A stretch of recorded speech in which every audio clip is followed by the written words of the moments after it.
How on earth does a global brand, famous for its beef burgers, manage to conquer a nation where the cow is sacred? Well, today we're diving into the brilliant and, frankly, audacious strategy McDonald's used to win over India. I mean, this was the central puzzle, right?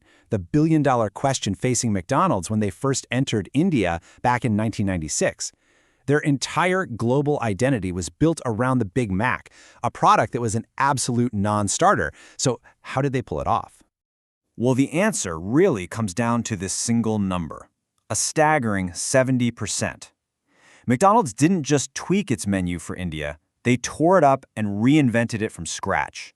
And this one decision, it's the key to understanding everything else they did. Now, to really appreciate what a huge move this was, you gotta understand the stakes. This wasn't just another dot on the map for them. It was a massive, high-risk showdown between a global fast food giant and a deeply unique local culture. Think about it. McDonald's is this finely tuned global machine. But India's fast food market, we're talking a market worth over $30 billion US, demanded a completely new playbook. The potential payoff was huge, but the risk of getting it spectacularly wrong was even bigger. So, what was this new playbook? You can basically sum it up in 2 words: think local. And this wasn't just some catchy marketing slogan, it was a radical, top-to-bottom operational strategy. And get this, their official mantra just perfectly captures this whole approach. It's a signal that the company was actually listening. Instead of telling Indians what they should eat, McDonald's asked them. And then they built an entire menu based on those conversations. It was all about co-creation. And the results of that strategy are just crystal clear. Look at this menu mix. A full 50% is vegetarian. There is absolutely no beef and no pork. What this chart really shows is a company that was willing to completely change its core product just to win over the market. And this is the perfect example of that change in action. On the left, you've got the global icon, the beef-based Big Mac. And on the right, its Indian counterpart, the Maharaja Mac, made with chicken or even a corn and cheese patty. It's the same big idea, but with a completely different, culturally aware execution. But honestly, it went even deeper than that.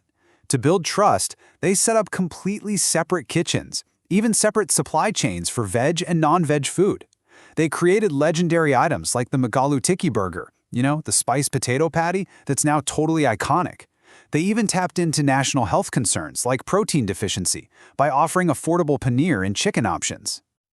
Okay, so they got the products right. But in a country of over 1 billion people, who exactly were they trying to sell to? Well, the answer lies in their incredibly sharp targeting strategy. See, they didn't try to be everything to everyone. Their focus was laser sharp. Demographically, they went straight for the youth and young families. Geographically, they focused on the big urban centers, Tier 1 and Tier 2 cities. And behaviorally, they targeted people looking for a good deal and those celebrating special occasions. So this is the really crucial part, how they position the brand. They didn't just want to be some foreign company. They became an affordable Desi delight. The message was clear. You get all the fun and hygiene of a global brand, but with flavors and values that feel just like home. All right, so the strategy is set, the audience is defined, now it's time to execute. Let's break down how their marketing machine actually put this whole plan into action. You can see it perfectly with the classic 4 Ps of marketing. First, product, creating those local heroes, like the McAloo Tikki. Second, price, making it super accessible with things like the Happy Price menu. Third, place, building a huge footprint with over 400 stores and dominating on delivery apps. And finally, promotion, launching these memorable campaigns that really clicked with Indian culture. And those promotions? Man, they were clever.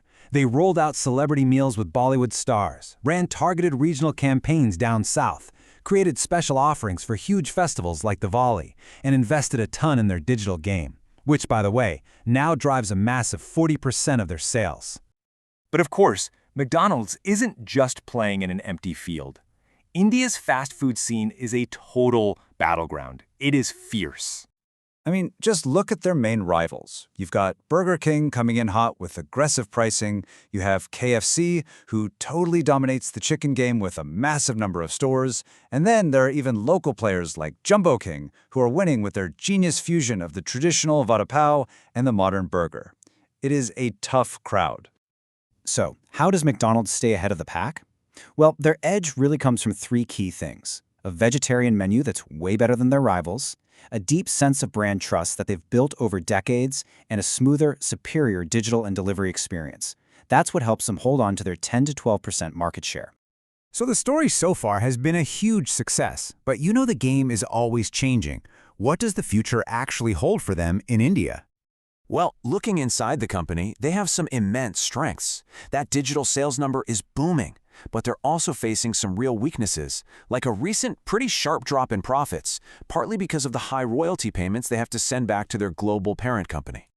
And then, looking outside the company, you see massive opportunities still on the table, especially in smaller cities. But the threats are just as real. Intense price wars are squeezing everybody, and any kind of economic slowdown could really hit customer spending hard. And this chart right here really paints the picture of their current challenge. You see that big bar on the left? That's strong overall revenue. But then look at that much smaller bar on the right. That shows the sharp recent drop in profitability. So the big challenge now is turning all that massive revenue into consistent profit. Which brings us to our final question. The strategy of local flavors and value pricing was absolute genius for conquering the Indian market. But is it the right strategy to win the next decade? That is the multi-billion-dollar question McDonald's is facing right now.